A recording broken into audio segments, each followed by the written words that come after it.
사도신경으로 우리의 신앙을 고백하겠습니다.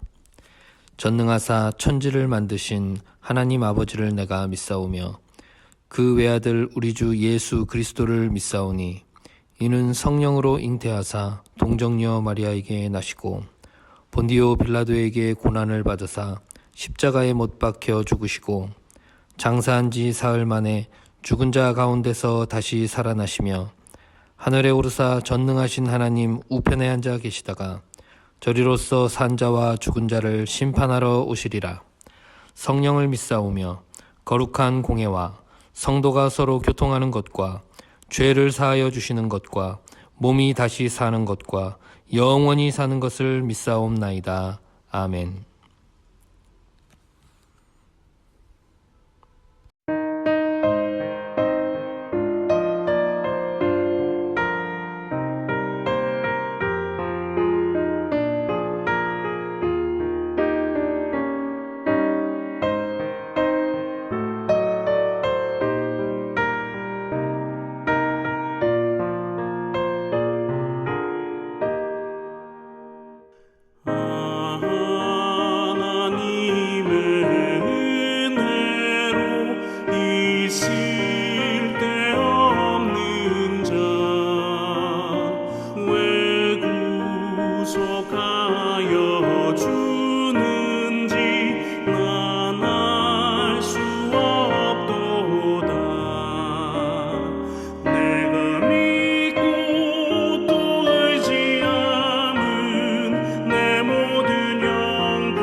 함께 나누실 말씀은 사무엘상 25장 18절에서 22절의 말씀입니다.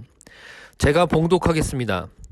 아비가일이 급히 떡 200덩이와 포도주 2가죽 부대와 잡아서 요리한 양 5마리와 볶은 곡식 5세아와 건포도 100송이와 무화과 뭉치 200개를 가져다가 나귀들에게 싣고 소년들에게 이르되 나를 앞서가라.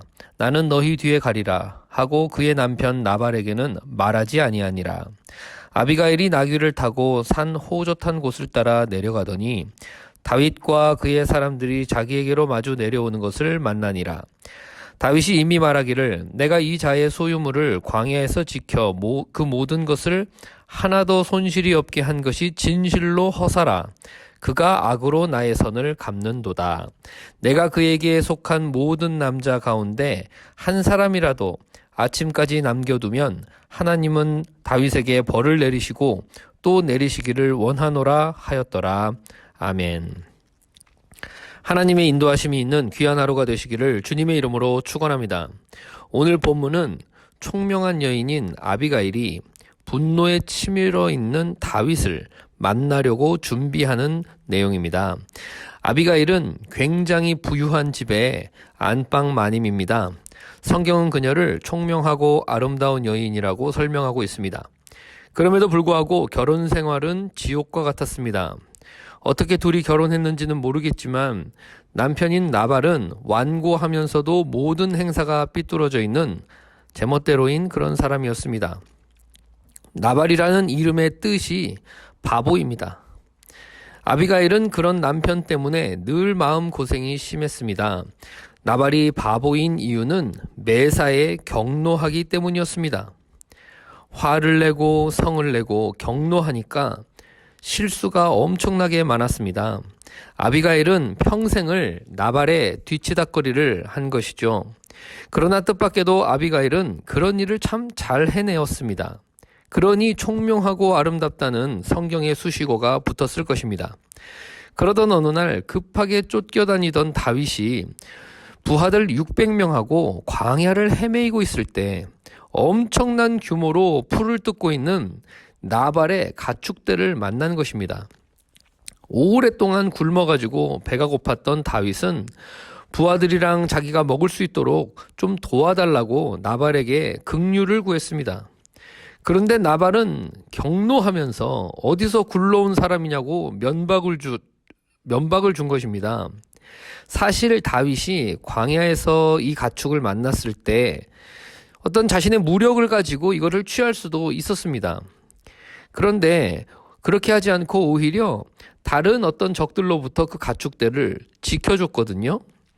그런데도 불구하고 이렇게 모욕을 주고 면박을 주니까 다윗이 화가 치밀어 오른 겁니다. 자기가 베풀었던 그 선을 이렇게 악으로 갚는 것이 어디 있느냐 하며 이것은 응징받아서 마땅하다 이렇게 여겼고 당장 부하들을 이끌고 나발을 요절낼 기세로 출발한 것이죠. 화가 나면 다른 생각 안 하죠. 오직 그 화가 낸 그 원인을 제거하려고 또 그 마음의 분노로 또 이것을 그 힘으로 나아가고 있습니다. 다윗이 분노가 치밀어가지고 진격하고 있다라는 소식을 아비가일이 들었습니다. 다윗의 화를 누그러뜨릴 수 있도록 아비가일은 지혜를 짭니다. 그래서 떡과 포도주와 고기들을 잔뜩 준비해가지고 아주 민첩하게 다윗에게로 가는 장면이 오늘 본문이죠. 아비가일은 아마도 자주 분노하는 어떤 남편 나발을 오랫동안 옆에서 진정시켜 왔기 때문에 화난 사람들을 어떻게 다루어야 하는지 아비가일 본인도 본의 아니게 그런 전문가가 되었을 것입니다. 그래서 그 지혜와 총명함으로 다윗의 화를 이제 누그러뜨렸고 나중에 나발이 죽고 난 뒤에는 다윗의 아내가 되어서 새로운 삶을 이제 아비가일이 찾게 되었습니다. 우리가 한 가지 생각해 볼 것은 어떤 진실한 교제가 없는 어떤 관계는 얼마나 씁쓸하고 불행한가라는 것입니다. 나발은 한 가지 빼고는 모든 것을 다 가진 남자입니다. 재산도 넘치게 가졌고 힘도 있고 지혜로운 아내도 있습니다. 다만 한 가지가 없었는데 그것은 아내와의 진실한 어떤 교제가 없었습니다. 그것은 나발의 모든 것을 허물어지게 하는 굉장히 중요한 것이었습니다. 나발이 아내와 조금이라도 마음을 교환할 수 있는 사이였다면 그 여인의 총명함과 아름다움을 공유하면서 더 행복하게 오히려 아비가일과 좋은 결혼 생활을 했겠지요.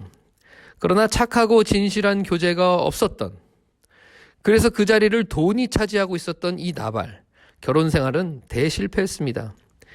아비가일 또한 매일같이 고통을 받았습니다. 그럼에도 불구하고 하나님과의 진실한 어떤 교제를 지속적으로 했던 이 아비가일은 다윗이라는 뜻밖의 새로운 남편을 만나서 새로운 인생의 기회를 얻게 되었습니다. 반면에 아비가일뿐 아니라 하나님과의 만남에도 전혀 관심이 없었던 이 나발은 아무런 기회도 얻지 못하고 그냥 덧없이 그 인생은 소멸하고 말았습니다.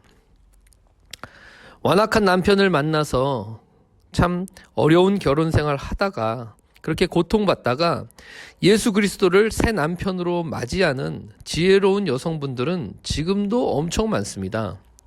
교회에 오면 그런 분들이 많죠.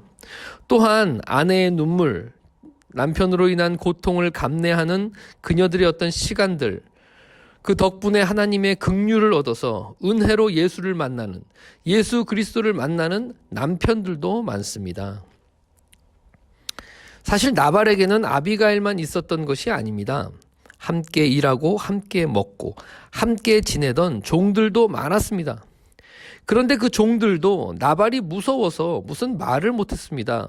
말하려고 하면 화부터 내니까 아무 말도 못하고 늘 나발이 좋아할 만한 것들만 그냥 같이 얘기하고 나누는 정도로만 끝났습니다.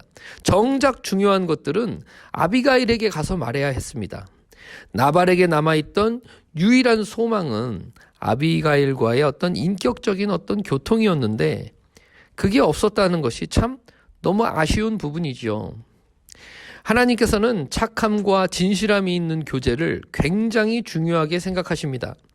왜냐하면 하나님께서 말을 걸어오시는 하나님이시고 또 대답을 하시는 하나님이시기 때문에 교통과 교제는 인간이 살아가는 사람에게 있어서 가장 중요한 어떤 인생의 내용으로 두시는 것이죠. 예레미야 29장 13절에 보니 너희가 온 마음으로 나를 구하면 나를 찾을 것이고 나를 만나리라 라고 말씀하셨습니다. 하나님은 만나고 싶어 하시는 하나님이고 하나님을 구하는 사람에게 찾아지고 싶은 하나님이십니다. 신앙생활도 결혼생활도 직장생활도 진실한 교제는 언제나 우리의 마음에 행복감을 가져다 주는 것입니다. 신앙생활이 어려워도 진실한 교제가 있다라면 그 어려움을 딛고 갈 수 있는 것이죠. 결혼생활이 어려워도 진실한 교제가 있다라면 그것이 곧 추억이 되고 그것이 곧 삶의 양식이 됩니다. 직장생활이 힘들고 지겹고 어려워도 진실한 교제가 있다라면 그 일을 능히 감당할 수 있는 것이죠.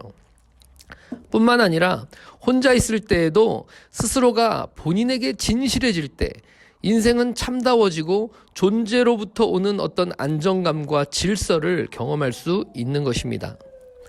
모든 착함과 의로움과 진실함으로 사람들과 교제하시고 특별히 부부와 가족들, 동료들과 또 교인들과 총명함과 아름다움을 공유하시면서 어떤 행복감과 기쁨 가운데 오늘을 살아가실 수 있는 저와 여러분 되시기를 주님의 이름으로 축원합니다.